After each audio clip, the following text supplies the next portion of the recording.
My name is Charlie Larouche-Potvin. I'm a 23-year-old glassblower from Montreal. I started working with glass in 2017 at Espace Vert, where I completed my degree in 2020. Since then, improving my technical skill has been my main focus. I was lucky to learn from various renowned glassblowers around the world, and my latest travels brought me to Murano, where I had the chance to work and learn from the great maestro Davide Fuin. It's through the making of objects inspired by the Venetian tradition that I engage in a dance with the material. In this video, I will walk you through the process of a small dragon goblet such as the one displayed during the Emergence show at the Canadian Clay and Glass Gallery, which featured the work from the winner and finalist of the 2023 RBC Award for Glass. The goblet is made in three parts that will later be assembled. The first part is the foot. A bubble of glass is dropped on a small stand. The foot is then reheated, pulled with the jacks in order to center it, and a constriction is made. This allows us to knock off the excess glass and create a hole in the bubble.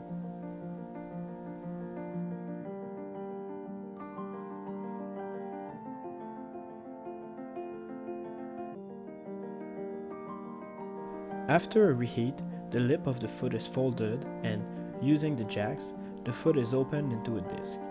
The glass is reheated multiple times during the whole process as thin glass cools down in a matter of seconds. Once the foot is finished, it is stored in an oven called the garage for later use. The next step is making the dragon. First, the gather of glass is rolled in black powder. It is then reheated, made centered using the marver, inflated, and rolled on 24-karat gold leaf. Once the gold is applied, the glass is lowered into an optic mold and inflated in order to create an optic pattern on the dragon. The glass is then reheated and the shaping of the body begins. Using the jacks, the glass is constricted and pulled on various places in order to create the rough shape of the body of the dragon.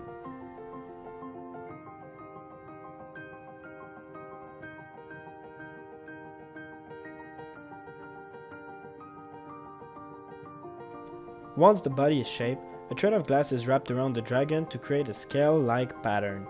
This operation needs 3 people. One glassblower turns the pipe really fast, one brings a bit of glass, and the last one threads it around the body of the dragon. The excess glass is then broke free from the dragon. Now, using gravity and a variety of different tools, the final shape of the body is made.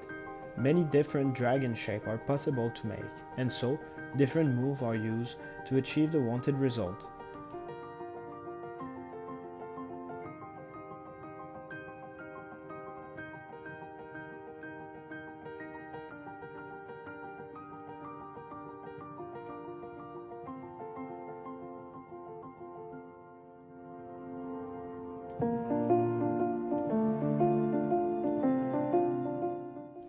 I always work with a drawing as it helps me to create a more precise final work.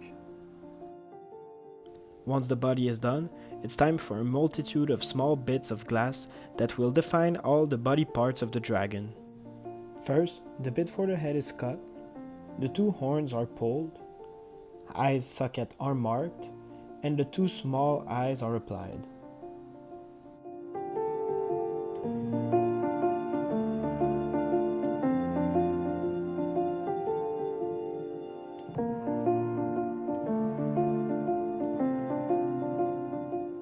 Next, the mouth is made.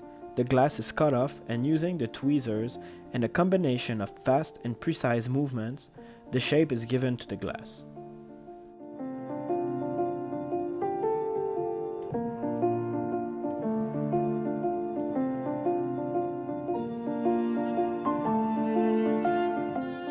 A small bit of red glass is then applied in order to create a tongue.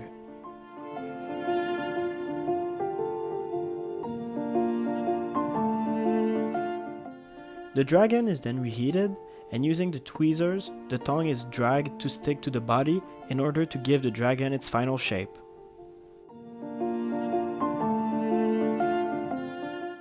Once the shape of the body is finalized, a trail is applied on the back of the dragon.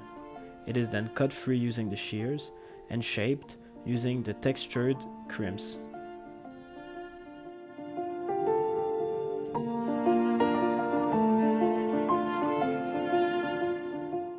The next details are the ears. Again, a small drop of glass is dropped, cut free and shaped. For this design, it is cut multiple times using the straight shears to create some funny ears. It is then repeated on the other side of the head of the dragon. Throughout the whole process of the dragon, it is reheated multiple times in order to keep the glass above 1000 degrees Fahrenheit. This prevents the small bit from cracking as they cool down really fast.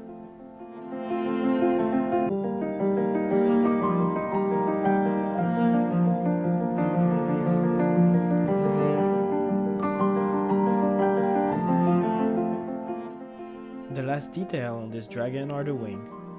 For this bit, a combination of the crimps and the shears are used in order to create some feather-looking details on the dragon wings.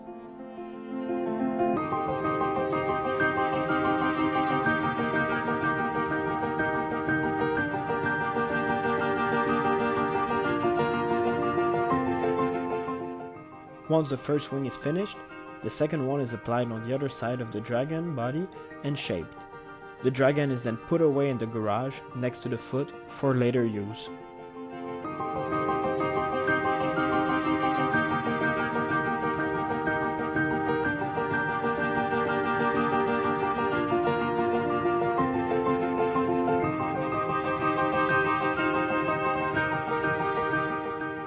Now, only the cup part of the goblet is left to be made.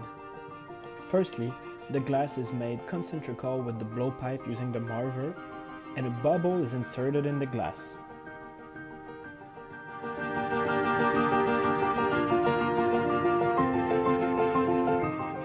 After a quick reheat, the shaping process of the cup begins. A handle is made using the diamond shear, then a constriction is made while the assistant blows in the pipe. Once the desired width of the cup is attained, the glass is pulled using the handle. It is the combination of blowing and pulling that allows the glass blower to shape the cup. The handle is then cut free from the glass.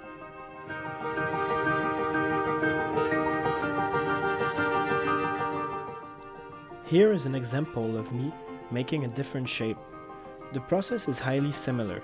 The glass blower and the assistant really need to work together, as even small mistakes often means the process needs to restart from the beginning. In this example, constrictions are made on the bottom of the cup in order to create a more bubbly shape.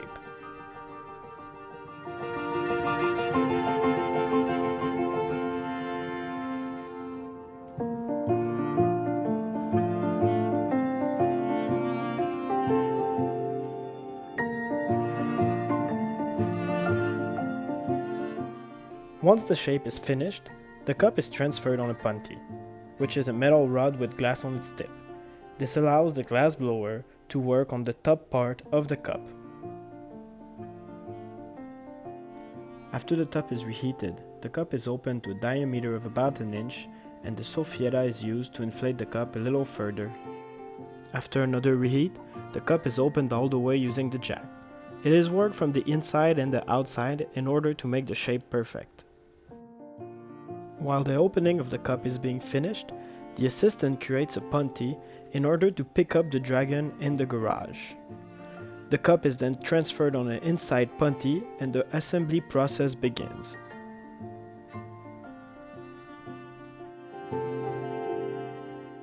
Using a hot bit of glass called a glue bit, the dragon is fused on the bottom of the cup and broke free from the punty. The same process is then repeated for the foot. Once the cup is put together, the foot is reheated and, using the paddle and the jacks at the same time, it is made perfectly straight.